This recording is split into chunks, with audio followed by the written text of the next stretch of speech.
Good afternoon. My name is Lisa Beth Doyle. I'm the manager of health and wellness at Always Health Partners.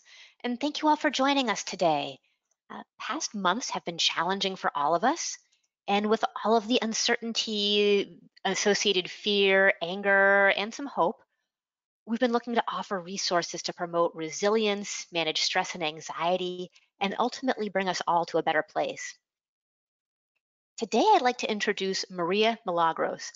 Maria is an award-winning speaker, award-nominated author, TED Talk speaker, storyteller, and empowerment life coach. She uses stories to bring encouragement, education, and love to empower others to get out of their way and break free from hindering thoughts or beliefs so they can live amazing lives and leave their unique and positive mark on the world. I hope you will all enjoy today's presentation. And without further ado, here is Maria.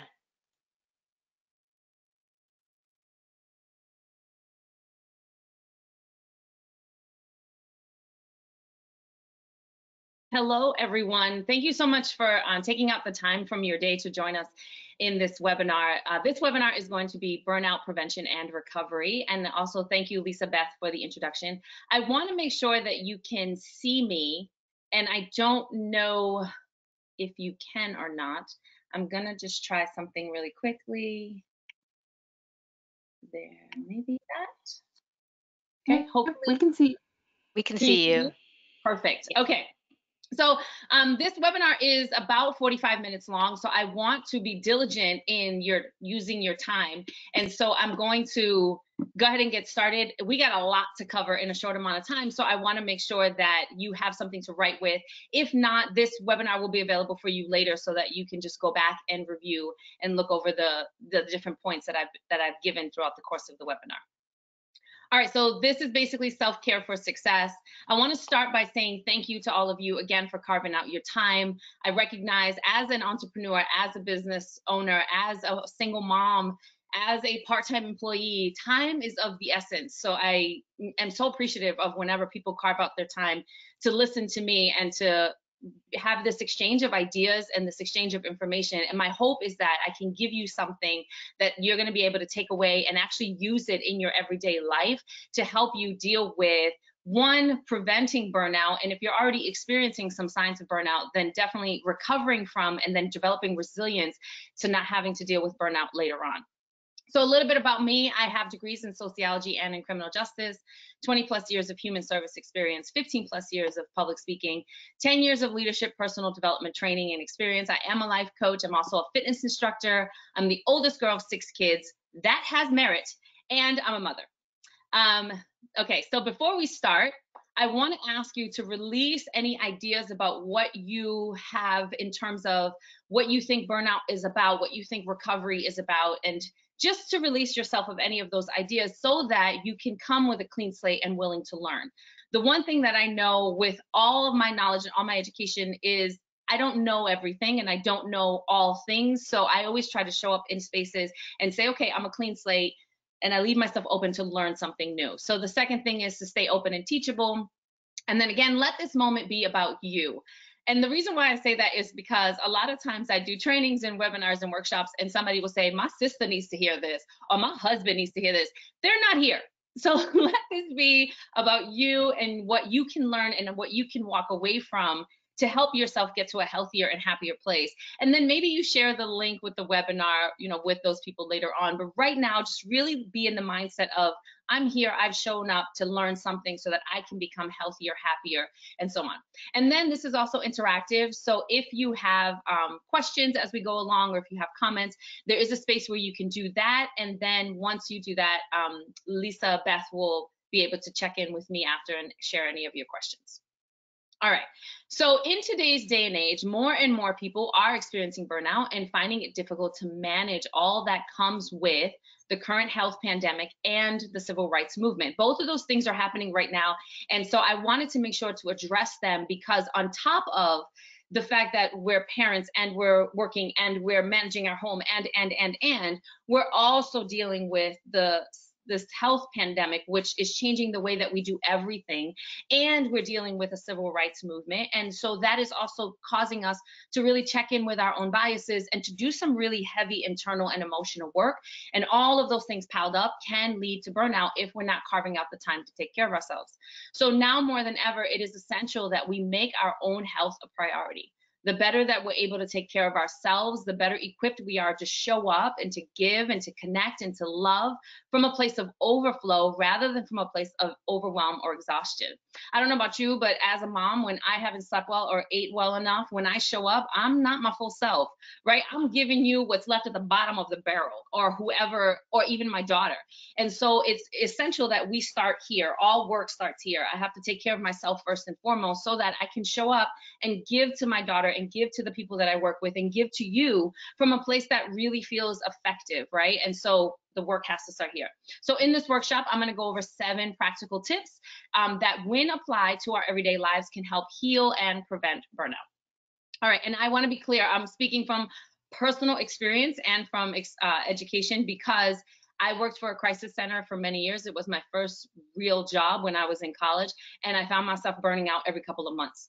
And then finally I sat down with my supervisor, you know, a puddle of a human, and like, I don't know what. And he's like, you are not taking care of yourself. And it's wonderful that you want to show up and you want to do all this work for all these people and you want to be available. But if you don't take care of yourself, you're no good to anyone. And it was such a light bulb for me. And so I really had to start doing research and understanding more about how do I take care of all of the things that are happening here, again, so I can continue to show up from that place. I love this particular quote by Audre Lorde. She says, I have come to believe that caring for myself is not self-indulgent. Caring for myself is an act of survival. Right? A lot of times people say, oh, self-care is selfish. Or, you know, when you talk about self-love all the time, it's selfish. It's really not. When we are people who are givers, people who are caretakers, be it a parent, a spouse, a sister, or based on the work that you do, when you are doing any work in your life where other people are taking and you are giving, it is essential for your own survival that you create boundaries and limitations and take care of yourself so that you can continue to show up again to do that work and you can be more effective and more efficient, right? I love this too. So the 3 R's of burnout are recognizing that you are experiencing burnout, figuring out how to reverse it, and then developing resilience. So we're going to do this basically in 2 parts. We're going to talk really quickly about recognizing burnout, and then we're going to go into the 7 tips and tools, which is both the prevention and the recovery of, you know, dealing with burnout. So here, recognizing burnout, and there's a little asterisk there. And if you see down at the bottom, self-awareness is key. And you're going to hear me talk about self-awareness throughout this entire webinar, because it is so important that we start paying attention to what's happening here, here, you know, all of this. So here are some of the things to help you recognize burnout. One is chronic stress and or anxiety. You find that it's happening all the time. Whereas sometimes you're like, oh, I was stressed on Tuesday. Now it's like, I feel like I'm living in this bubble of stress, right? Emotional exhaustion and or physical fatigue, when you feel drained, physically, emotionally, you feel drained. Frustration over the little things, right? If something is out of place and 2 weeks ago that wouldn't have bothered you, you just would have slid it back over. And now you're like, ah, and you're ready to rip your hair or someone else's hair out. You might want to start paying attention to that sign. Decreased interest in life or a disconnect. So the things that you usually found to be really fun or exciting now just feel blah, and they feel more like a chore than they do like another thing on your list that you have to check off, than they do things that pique your interest. Increased negativity. You'll find that sometimes we will say, we'll catch ourselves being really critical and being really cynical about everything that's happening around us. In decrease in self-esteem and your own personal fulfillment. So you feel like, what's the point? I don't even see the point of this. I'm not good enough. I'm not strong enough. I'm not worthy, you know, like that. And then recognizing that sometimes with burnout comes some real health problems. The most common is persistent headaches, stomach aches, sweats, usually spasms in the neck or in the back muscles, because we have a tendency to hold. The human body does not lie, y'all. So we have a tendency to hold our stress like that, right? And whether we realize that we're looking like that or not, the muscles are reacting accordingly. So we might have a lot of tense muscles in our back, in our neck, a lot of headaches from the tension, from the stress, and belly aches, because our gut is like the second brain, right? It's a really important part of the body that provides us with a lot of information. So being aware of and paying attention to these things are really important to recognize whether or not you are on the precipice of or experiencing burnout. All right. So here are the recovery and resilience tips. The first one is breathe. And I know sometimes I say that like breathe. People like, I'm breathing. I have to breathe to live. No, no, no. What I mean is intentional, deep breathing, right? Just breathe in, breathe out, and remember that moving forward means taking it one step at a time. So studies have shown that we can't experience stress while taking deep intentional breaths. That rhymes, it wasn't meant to, it's cute, but let me read that again. Studies have shown that we can't experience stress while taking deep intentional breaths. What happens is when we get really stressed out, the amount of cortisol in our body rises, and cortisol is this hormone that comes from this fight or flight need, right? So the more that we do that, we're constantly in the space of fight or flight when we're dealing with more and more stress. When we take deep intentional breaths, and by that I mean inhale for 4, hold for 4, exhale for 4. When we do that, what happens is the cortisol in our body starts to decrease, and the serotonin and dopamine in our body, which are these happy hormones, start to increase. We literally change the hormonal balance that's happening in our body just by stopping and breathing. Now, the reason why I share this one first is because you'll see later, it just kind of fits into the flow. It's the fastest, it's the easiest thing we can do. And personally speaking, when I was younger, I had some anger management issues, and I was mandated by a judge to go to anger management. True story. So I went to anger management, and the first thing that the instructor talked about was how we're going to spend some time breathing. I thought she was crazy. Like, we have some serious anger issues. I don't know about the rest of these people, but I'm here because of a judge, and you want me to breathe? And I literally like, are you kidding? Is that for real? And she said, no, I'm for real. We're going to do this together. We're going to do this collectively. I'll just, what do you have to lose, right? Okay, fine. So we started doing the breathing, inhale for 4, hold for 4, exhale for 4. And I found myself feeling really soothed. And I found myself feeling less angry. And the studies have shown that it only really takes 10 cycles of this, which is 2 minutes. Everybody has 2 minutes when you feel yourself feeling really overwhelmed, really stressed, to pause and to breathe. So whether you're in a space of experiencing burnout right now, or you know that you're on the precipice or you could be on the verge, or you're trying to be proactive in making sure that you don't get there, breathing is such an important tool that we can use, right?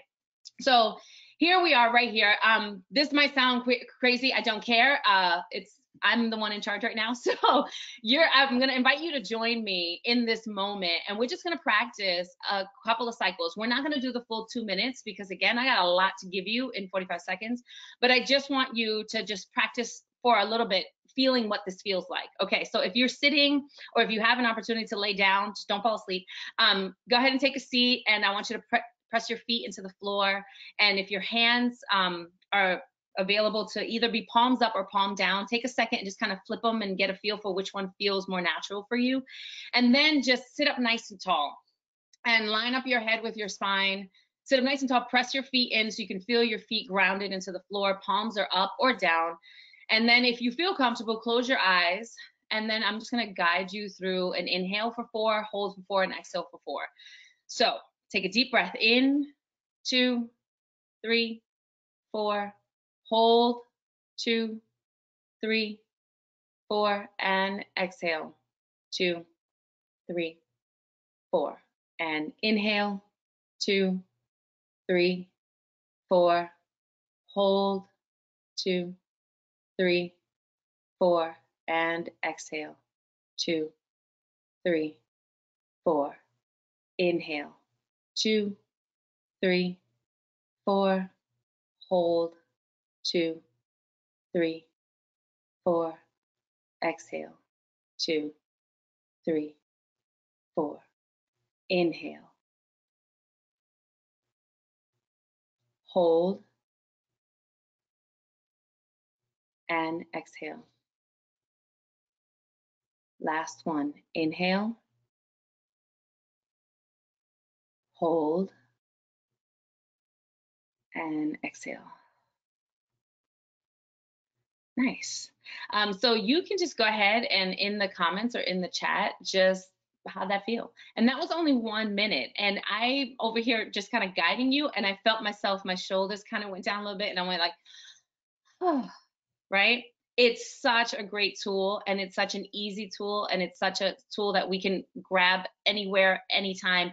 You know, if you're in the middle of a stressful meeting at work, or let's say you're on a Zoom call, you can mute, you can block your screen and just take a couple of deep breaths and let yourself return to a place where you feel a little more in control. And that's really going to help you decrease your stress levels and increase, again, the happy hormones in your body, which will help you, again, feel like you're not going crazy, which will decrease your chances of going into a burnout. So that's a really great, easy one. And again, this is something that you have to practice regularly, because then it becomes a tool that's always at the forefront of your mind and you can grab it up quickly. Things that we don't practice and we keep in the back of our minds because they're not right here, we have to like, what was that thing? Oh, and then sometimes we get stressed out trying to think of the thing to help the thing.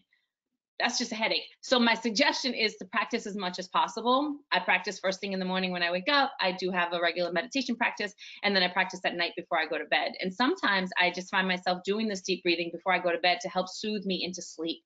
So that's another thing that you can help do if you're finding that you're having a hard time sleeping. All right. So the next one is understand your why. Now, what's your why? When you know why you do what you do, even the toughest days become easier. Here's why this one is a really important piece.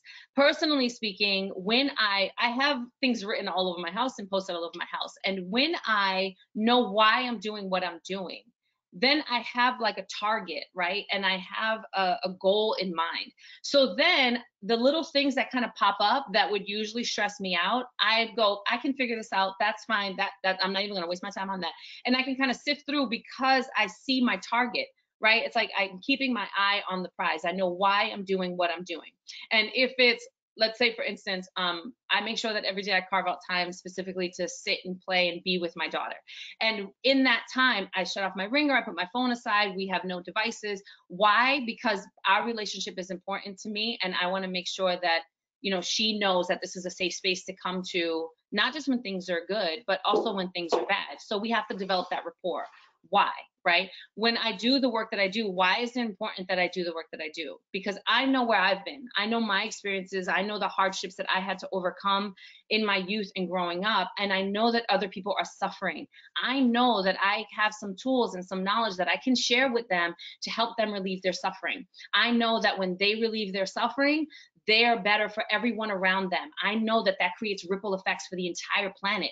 I know that eventually that's going to come back to me, right? So it's like this remembrance of why are we doing what we do, so that we can keep ourselves rooted in that. It becomes like this really firm place to root ourselves. So when the storms come, because they will, I like to think of it as like a tree.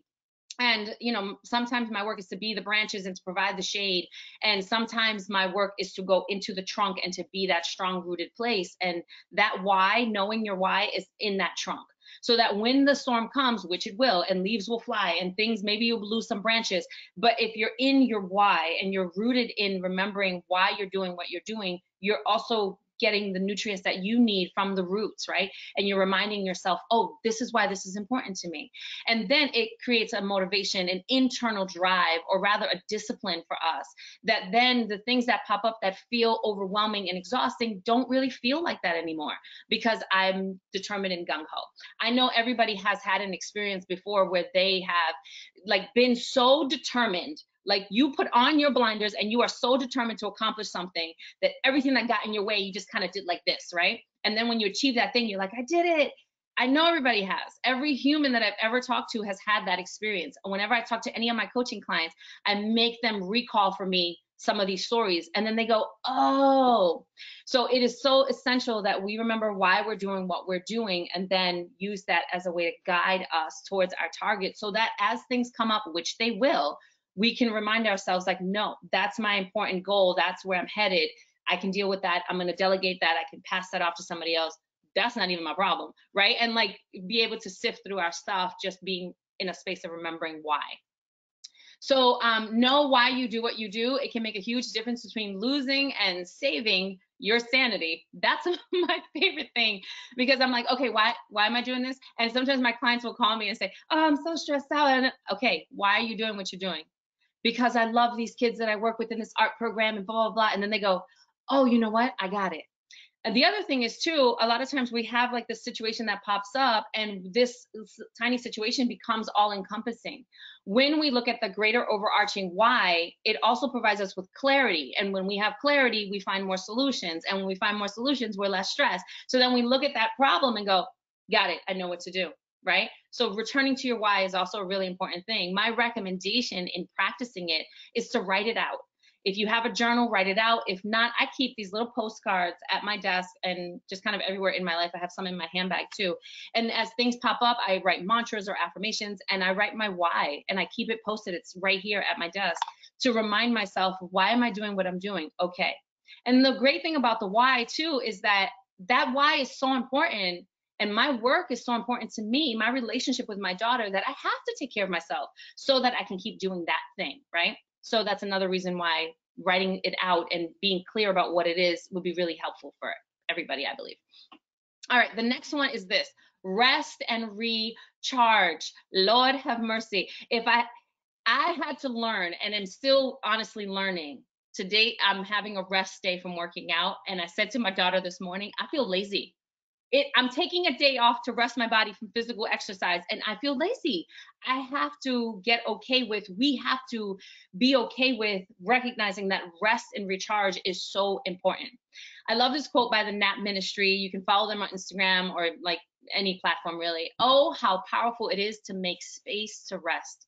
Because when we rest, when we carve out time, when we say to ourselves, I don't have to do it all right now in this moment, I get to rest, what we're actually doing is, again, recharging our body, decreasing cortisol, increasing dopamine, endorphins, and serotonin, increasing our brain's capacity to find solutions, increasing our brain's capacity to find clarity, increasing our body's capacity to find peace. Rest is so important. I saw this quote literally last night before I went to bed, and I just thought it was so good I had to plug it in. So Rachel Cargley says, reminder, our self-care practice can be proactive as opposed to reactive. Burnout doesn't have to be the catalyst for rest. We can rest as a gift to our future selves. That was just so yummy. I had to add it because for me especially, it's a reminder that I don't have to grind myself into the ground to prove anything to anyone. As a matter of fact, the more that I carve out that consistent time for rest, that consistent downtime, that consistent space for recharge, the better I'm going to be into the future. So it is essential that we are carving out time to rest and recharge. And then here are some ways that you can do that. Take a nap, right? Set a regular sleep schedule. This is really important because then the body develops a rhythm. We are programmable machines, so we have to be willing to change the program sometimes and set for ourselves a regular sleep schedule. Take days off. Take weeks off. Disconnect from social media. And the reason why I put that one specifically is because there are more and more studies that are showing that the amount of social media that's being consumed is having negative effects on people's brains, on their productivity, on their effectiveness, on their creativity. We're too busy watching other people create and live their lives, and we're not doing it for ourselves. So taking those breaks, taking a rest from social media is a really great way also to decrease burnout, because I'm not watching all the people's highlight reels and comparing that to my blooper scenes, right? I'm instead taking a disconnect, recognizing that this is amazing, this is enough, I'm doing my work, I'm taking care of myself, right? So the rest is really important, especially if you are currently experiencing burnout. To push through is not healthy. Instead, you want to take a disconnect, let people know that you need rest. We're going to talk a little bit more about that as well. All right, and then practice. I'm not going to ask you to practice right now because then we'd all take a nap for the next, hour. What I'm saying is make sure that you make this a consistent part of your life. Make sure that when you are tired, you step back and you relax. Make sure that when you feel like last night, I went to bed so early, I was tired. I'm going to bed, just making the announcement, and I'm out. And I have to start listening to, again, we talked about in the beginning, self-awareness is key. Listening to our bodies and making sure that we're giving ourselves what we need so that we're gifting our future selves rather than waiting for burnout and then saying, now I have an excuse to rest. Right. And unfortunately, I feel like with the whole COVID thing and the stay at home, people were going, oh my gosh, to not have to get dressed, to not have to leave the house at 6 o'clock in the morning, to not, like, they finally gave themselves permission. It took a global pandemic to give yourself permission to rest. This is it's the way we do it. And we have to change that dynamic in order for us to just be healthier and happier people, because those ripple effects are much stronger and much more powerful than the opposite. All right. The next is changing your narrative, a narrative change. Okay. This one's a little more, let me get into it like this. This is one of my favorite quotes. The most powerful thing we have is the story we tell ourselves about who we are, what that means, and what we're capable of. Now, the quote says you, and you, because it is about you. So the narrative that we tell ourselves, I have to do it all. I have to, clock in 10 hours during the workday. I have to, especially now that we're working at home, I find that a lot of people are saying, well, I'm working at home, I have to put in 8 hours. Studies have shown that when you were working in an office, you weren't really working 8 hours. You were working more like 5. And then of those 5, 3.5 to 4 of them were productive, right? So I want you to keep that in mind, because the other time you're checking stuff, you're talking to people, you're connecting, maybe you're walking to the bathroom, right? And so keep that in mind. You're at home and everything is right here, but we still feel like we have to put in 8 whole hours, and that's going to burn you out, because 1, staring at a screen that long isn't healthy, and 2, that's just not the reality when you compare it to what you were doing in the workspace, right? The only difference is now you don't have coworkers to bounce ideas off of. You don't have time to go sit in someone's office and chat about a client or student or something for an hour, whereas before you did have that opportunity. Now that is still work, but it's not what we're doing now. So now we're saying grind, 8 hours of grind, not healthy, right? So we have to make sure that we're paying attention to the story that we're telling ourselves and whether or not that story is useful and healthy. And if let's say you log into work and you have to stop to feed your family, if you were at work, do you clock out for the whole thing? No, a lot of you were eating at your desk while working, right? And then you have to, because the state law mandates that you clock out for half an hour, you were doing that, but you weren't actually clocking out. You weren't leaving the space. So now it's just, don't clock out. Cook for your family. Take care of what you need to take care of. Give yourself that room and trust that you're going to take care of what needs to be taken care of. There was one client and she said, I have to work from 9 to 5, but my kids and this and that. And I'm like, honey, this is a whole different way of living right now.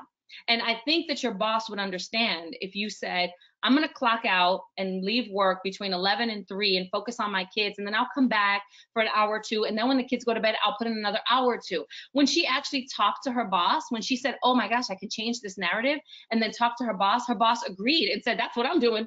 Right. And so she was like, oh, thank goodness. We have to be okay with being willing to change the story that we've been telling ourselves about what is acceptable and what is okay, so that we can get ourselves to a healthier place, right?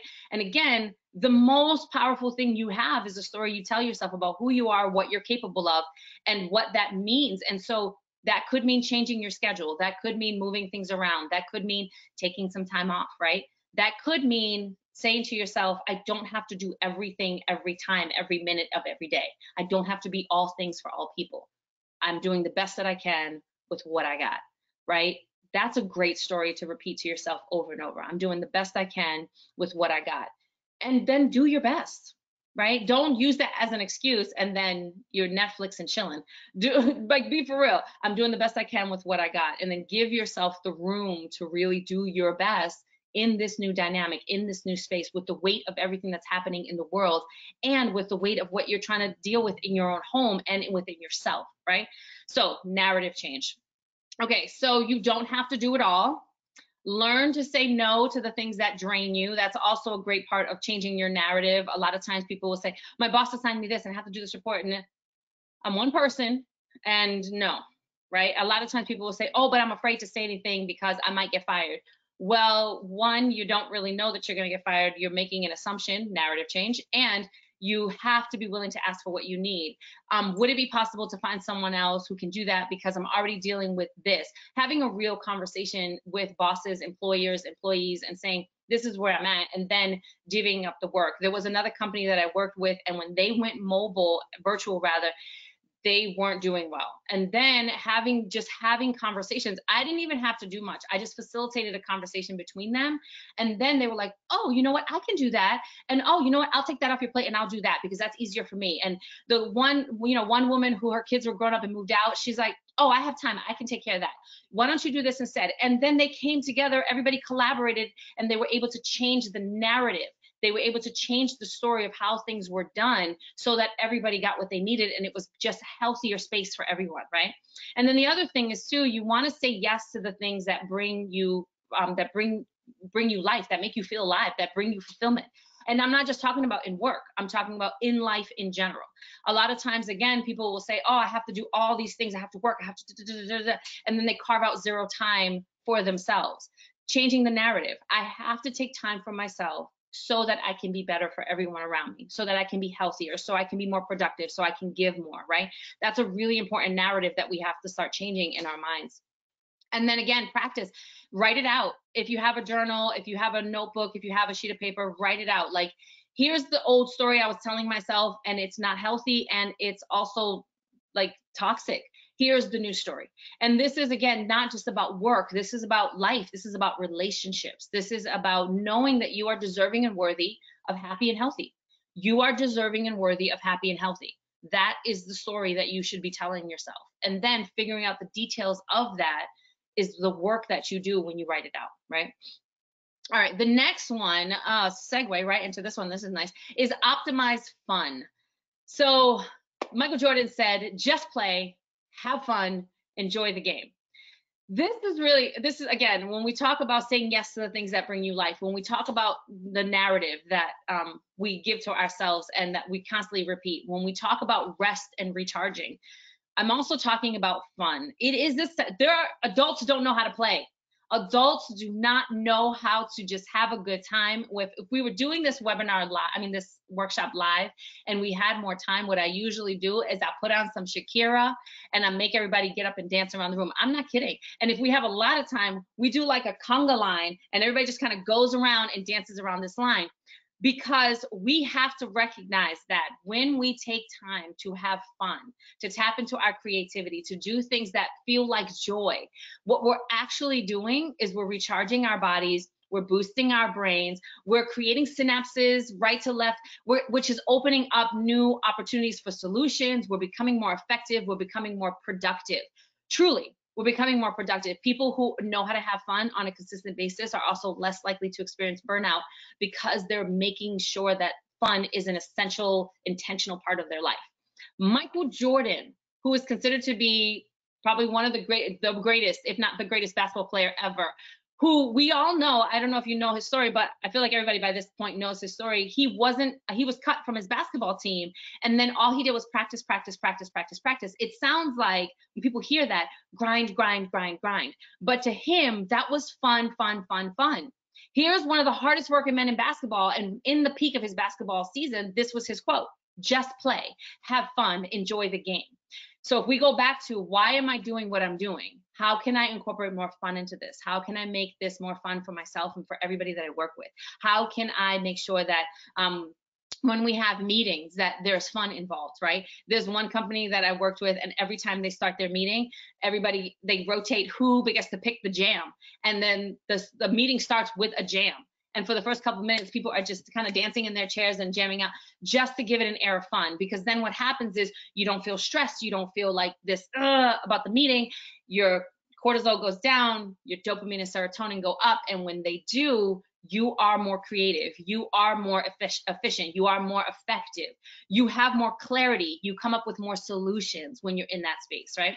Personally speaking, one of the things that I do not enjoy doing is the accounting for my company, but because I'm a one-woman everything, I have to do all these things. So what I do is when it's time for me to sit down and do my accounting, guaranteed either some Shakira is on or, somebody is jamming in the background. I have my little dance jam. I get my little snack. I sit down. I make it an event. It's not a chore. It's an event. I'm trying to figure out ways to optimize fun. right? My daughter and I have this thing where we do laundry and then we have a folding contest. See who can fold their laundry the fastest. And we make it a game and the winner gets kisses and hugs, right? And so we're looking for ways to constantly optimize fun so that the things that we consider to be tasks or chores actually become things that we enjoy doing, right? And so then it's like laundry day, I'm putting on the music, I'll get the timer, right? And we kind of do that. And so there's different ways that you can make sure that you're optimizing fun at work, at home, in your everyday life. It is essential. Again, if you are already experiencing burnout, then your focus should be on recharging, resetting, resting, and fun. And if you feel like you're on the precipice, then this is a great opportunity for you to go, how can I include more fun in my everyday life? How can I make sure that I'm taking this task or this chore and making it more fun and fulfilling, right? All right, so life is too short. Find pockets of fun and go with it. And then you have to make sure that you are being intentional about fun. People who aren't used to practicing having fun, I know that might sound crazy to some people, but a lot of people aren't. A lot of adults aren't. We're so into the grind and the list and the chores and the thing and the right? And so then fun feels like, oh, it feels like another stressful thing. But when we're intentional and we say, okay, how can we make this fun? And maybe we talk to our family and say, how can we make this activity more fun? How can we make this chore more fun? How can we make sure that we're infusing more fun into our meetings or having conversations and then being open to other people saying, oh, we could try this. Oh, we could do that, right? That's a really great way to, if you are yourself are not sure, that's a really great way to get more information from the people around you so that everybody feels like they're participating and then there's more buy-in as well. All right. Use your words. And you see the little asterisk? This is a 3-parter. I cheated. I'm like, I'm going to cram it into 7, but really one of them is going to have 3 parts. So that's what I did. This one, so I'm going to kind of zip through this. Using your words is really important. The first one is this. Keep calm and use your words. Let people know how you feel and where you are, because people are not mind readers. And I'm talking about spouses and children, coworkers and your boss, your family and your friends. If you are feeling burned out, say it out loud. There's so much power in verbally acknowledging where you are, because then it forces some accountability and some responsibility. And if you share it with people around you that you know and trust, then you know that you have people who are going to assist you and help you along the way. It wasn't until, I worked at the crisis center for 5 years, and it wasn't until the 4th year that I verbalized that I was stressed out and what was happening. And that's when my boss said, oh my gosh, you're burnt out, you need a break, and then forced me to take some time off, right? So it wasn't until I said it out loud that I was able to, 1, hold myself accountable and do something about it, and 2, that I was open to receiving help from someone else. So use your words. If you're feeling really frustrated, say it out loud.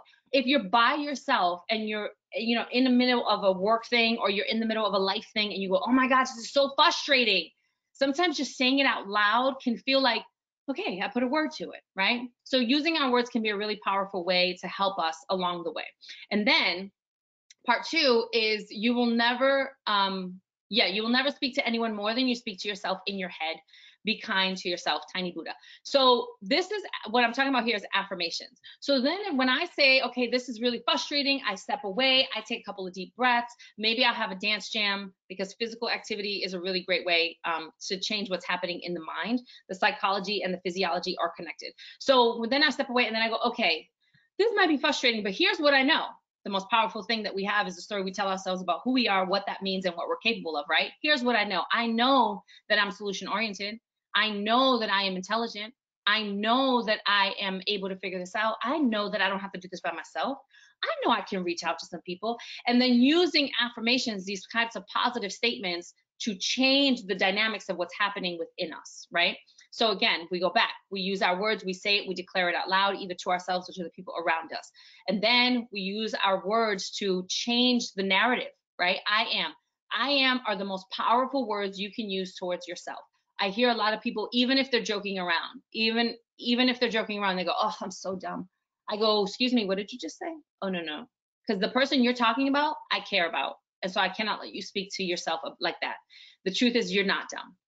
You're frustrated. And when you're frustrated, you can't see clearly. You can't see the solution. You're not dumb. You're just a little clouded right now. So let's get you to a place where you have some more clarity, and then you can figure it out. Or maybe you can reach out to someone to ask for help. right? And there are ways that we can, again, use our words to talk ourselves into and through whatever it is that we're going through at that moment. All right. Here's how you practice affirmations. I am statements that are present tense and that are positive. I am intelligent. I am creative. I am resilient. I am resourceful. I am enough. I am capable. I am all of those things. And the reality is, a lot of times people will say to me, I don't feel right using those words. They don't feel genuine. But you are intelligent because you've gotten this far. You are creative because chances are you've colored, painted, danced, done something. You've written a poem or a story. That's creativity. You are solution oriented because if you've gotten this far, you've solved a problem. You are resilient because all the things that you've ever had to deal with, 100% of your worst days, you've overcome. You are resilient. You are resourceful because if you weren't, again, you wouldn't be here. All of these things are true statements. We just have to get better practice at saying it to ourselves again and again and again.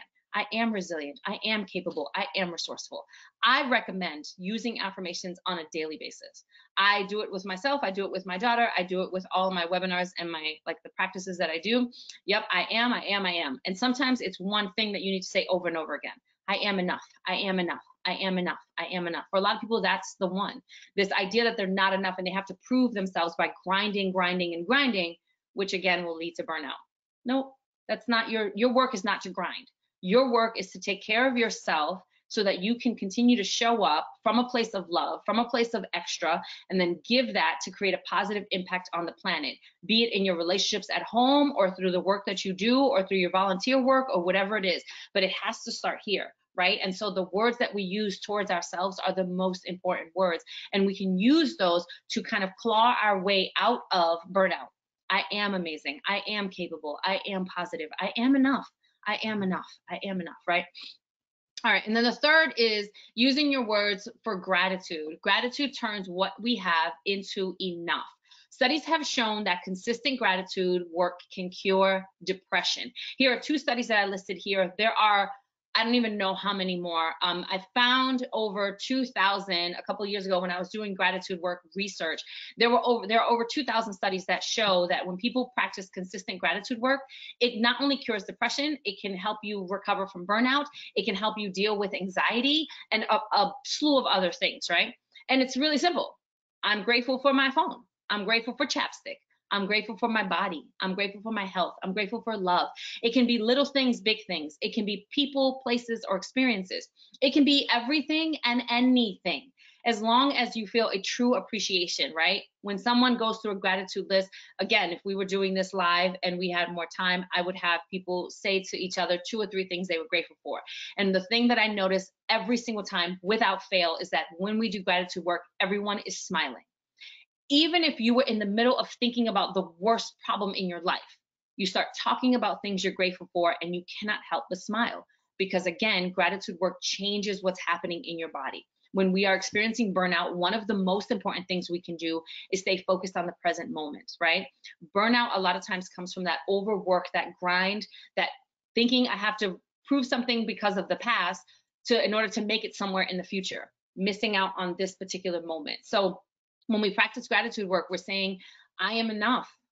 I'm grateful for me and for my brain and for my creativity. I'm grateful that I have running water. I'm grateful for indoor plumbing. Right? Like, it sounds silly, but thank goodness I have these things. I'm grateful. I have all this good stuff around me and within me and these amazing people all the time. Okay, I can do this one day at a time. So practicing gratitude and using our words in that way is another really powerful way that we can develop resilience to burnout and or recover from burnout. And it doesn't take much, right? So again, practice little, big, person or place, thing or experience. And a couple of quick things that my daughter and I used to do. I used to keep a gratitude journal where every day I would write 1 or 2 things in the journal that I was grateful for. Again, any of these things that are on the list. Then my daughter and I cut these little strips of paper. I created a stack and 2 pens. I had them on the the end table, with a jar that was from a big jar of pretzels. And all we did was every day we wrote one thing, experience, moment from the day that we were grateful for. We dated it, we wrote that thing, we put it in the jar every day. My little alarm on my phone would go off and we would go, oh, gratitude. And we would go over and write it in and drop it in the jar. And then in doing that, by the end of the year, we had, you know, over 700 moments from that year that we were grateful for. So on New Year's Eve, we cracked this thing open. I had a glass of wine. She had her bubbly applesauce, her apple juice.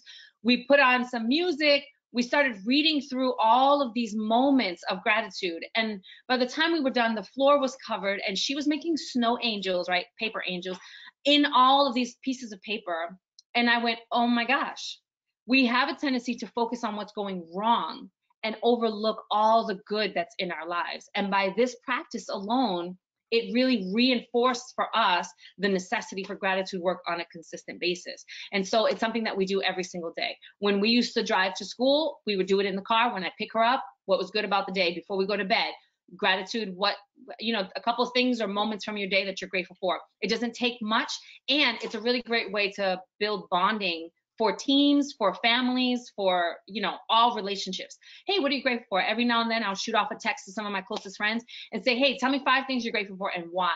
And then when they're done, there's always a thank you for asking me to do that, you know. And now it's gotten to the point where my friends text me on random days and say, hey, what are you grateful for? And it's a really great way, again, to just kind of stay rooted and connect. And I find that it's always really magical when I'm feeling overwhelmed or frustrated. I get this text and it causes me to pause. I take a deep breath, I do this, and then I'm like, oh, I can solve this. Because again, gratitude brings us back to the present moment, brings us clarity, and then allows us to solve our issues, our problems that we're dealing with, or at least to see them with a little more clarity and compassion, right? So gratitude is another great way to use your words. And then the last one is this: take care of yourself. This is both your body and your mind. Take care of your body. It's the only place you have to live, Jim Rohn. The way that we do that is we eat healthy foods, we drink water, you know, move your body on a consistent and regular basis. This could be dancing, this could be exercise, this could be going for a walk, going for a hike. It could be yoga. There's so many options, right? Talk to someone in terms of doing things that are good for your mind when you're feeling stressed and overwhelmed, someone that you trust, and someone who's also not going to just feed into the negativity. You want to make sure that it's someone in your life, be it a therapist, a coach, or a close friend or family member, who you can say, hey, I'm feeling overwhelmed and stressed. They say, okay, tell me the problem. And then they go, so what are you going to do to take care of yourself so that you can deal with that? Because that's really the point, is what are you going to do to take care of yourself so that then you can go and deal with that? The self has to come first, not the thing, right? And we have a tendency to focus so much energy and attention on the thing, and then we burn out because we haven't been taking care of ourselves. And then get help. So a lot of times people are afraid to say out loud, I need a therapist, I need a coach. You know, be willing to reach out and to get help. Go talk to your doctor. You know, get what you need so that you're in a space where you're, again, taking care of yourself first, so that you can go and deal with that from a healthier and happier place. And basically go back to the basics, right? And in terms of healthy foods, I just created this little list here because this is some foods that you can eat that help you when you're feeling really stressed out, and they help change the stress levels in your body. Asparagus and avocados, I just kind of coupled them because it was easier. Berries or oranges, chamomile or green tea, cashews or walnuts, dark chocolate, hello, every day, yes please, and oatmeal. So this is just a short list of some things that we can consume on a regular basis, again, to help us stay in a place where we're feeling good, because it is really important what we consume with our eyes, what we consume with our ears, and what we're literally consuming and what it's doing to our bodies, and then how our bodies are able to manage and handle stress from the stuff that's happening out here, which is why it's important that we start here to develop like a force field, if you will, to develop a strong trunk of that tree, so that when the storms come, because they will, that we know I can deal with this. I can manage all of this, right? One day at a time. And then in terms of practicing taking care of your mind and your body, I always recommend that you create a plan and then you do it. Don't say, I'll work out when I think of it. That's not real, right? A lot of people say, oh, I just let it happen organically. When was the last time it happened? Exactly. So you want to make sure that you're being realistic with yourself and creating a plan. And sometimes that means jumping on a class. You know, there's all kinds of virtual classes right now. Sometimes that means tagging a friend and saying, hey, let's do this class together, or let's Zoom together. You know, I love Yoga with Adrienne on YouTube. All of her classes are free. I myself teach fitness classes. There's over 100 classes that are free on my YouTube page. They're 30 minutes, some cardio, some strength training, all different kinds of classes for all different kinds of levels. and they're all free. So there's really no excuse to say, oh, I don't have the money. If you have time and you have YouTube, you can definitely, carve out some time for movement in your life. Or again, go outside, just go for a walk, meet a friend, social distance yourselves, and go for a walk, or go with your family. Make a plan and then follow through. Make a plan and follow through, because we have to get better at doing this intentionally so that we can handle this effectively, right? Ooh, that's good. That's a tweetable. Do this intentionally so you can handle this effectively. Hello, I should write that down. All right. So let me take you through these really quickly. Breathe, understand your why, rest and recharge, change your narrative, optimize fun, use your words, and take care of yourself. And if you see, it spells burnout. I'm so clever. Okay. Okay. And so here are the benefits of self-care: prioritizing and increase fulfillment. You decrease stress and anxiety. You get an improvement in your immunity and your overall health. You increase your own self-awareness. You increase your self-esteem. You've better physical and mental health, increase happiness and gratitude. And again, you'll start paying attention to these things. And you're like, ooh, that felt really good when I did that. Yeah, I want more of that. Ooh, that felt really good. Or maybe like yoga's not my thing, right? Different strokes for different folks. So maybe that's not your thing and you try something else, and just really allowing yourself to go through this evolution of figuring out what works for you and what doesn't, because again, you have to start here. Self-care is how you take your power back. It's one of my favorite quotes. Go ahead, Layla.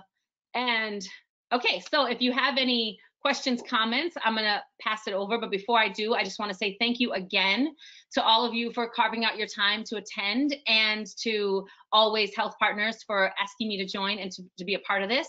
Here is my website. You can find me on Instagram, YouTube, and Facebook. I post free weekly videos on personal growth and development. I also have, like I said, all those free workouts, and you can join my mailing list for free. And anytime I do things like this, you'll find out about it in the future. And if I do live events, not if, when we do live events again, you'll also be aware of those things that are coming up in all kinds of events. And here are some staying healthy resources from Always Health Partners. So they have their website and then some email addresses that you can connect with Health and Wellness and BHC customer service. So I will hand it back over to Elizabeth to see if you guys have any questions. Thank you, Maria. Thank you. Yes, we want to make sure everyone has a chance to ask questions. There is a little dashboard or dialog box that should be on the right-hand side of your screen. And on that, there's a little spot to put in some questions. So please take a minute and put anything in that you'd like to ask us. And let's see here. So I have one here for you, Maria. It says, young adults have a different stamina and they don't always see that they need rest. How can we as parents address the need for rest for our active and growing loved ones? Yeah, this is a great question. So my daughter is 14 years old, and I get this.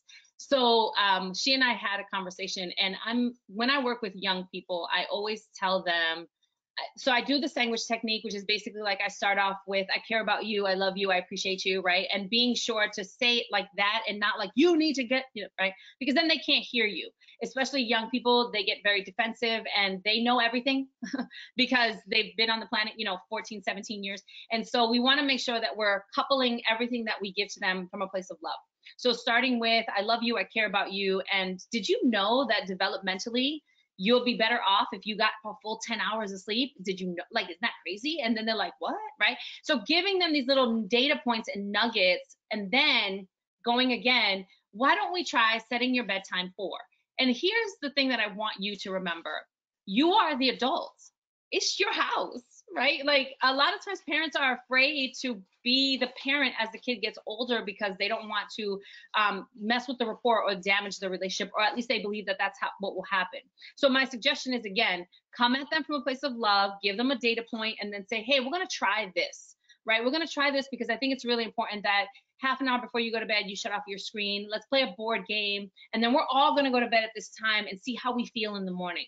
And really make it like, as much as possible, make it like, here's the thing we're going to try together as a family, right? And be really clear, because it is essential that you get X amount of hours of sleep developmentally, and because I love you. So that was how I did it with my own daughter. And when I approached it that way, she was like, yeah, all right, let's try that.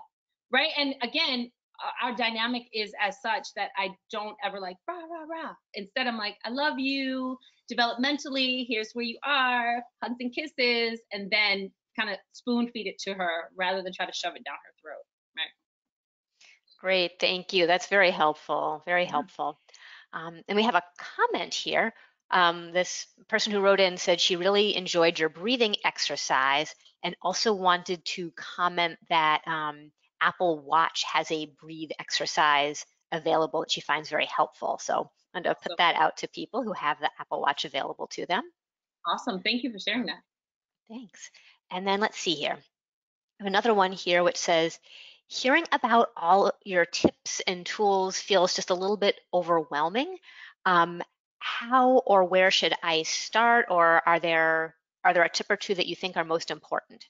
Okay. So this is a great question. And I do get this question often because I try to cram in so much.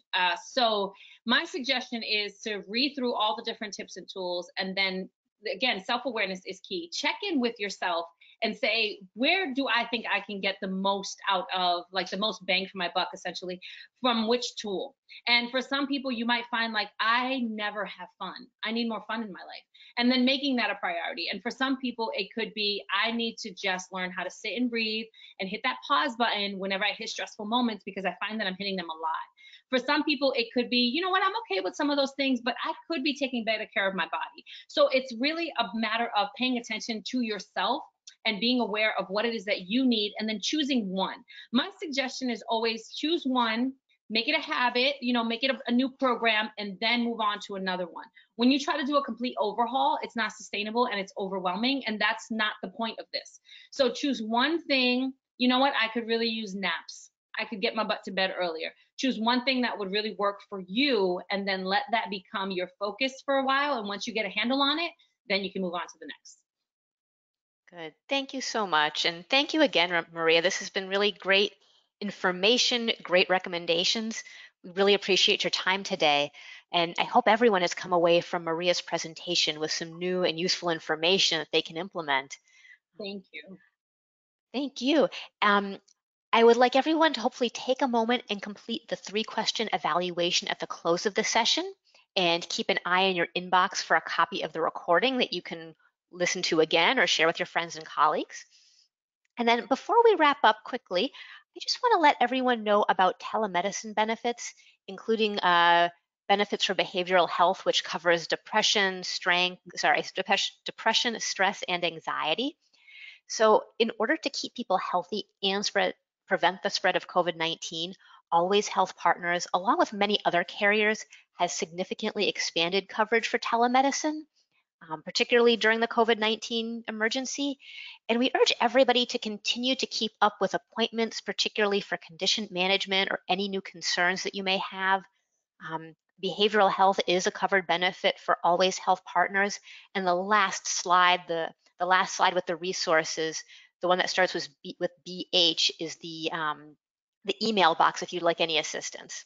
So from both Maria and from me, thank you all again. Be well and enjoy this beautiful day. Thank you.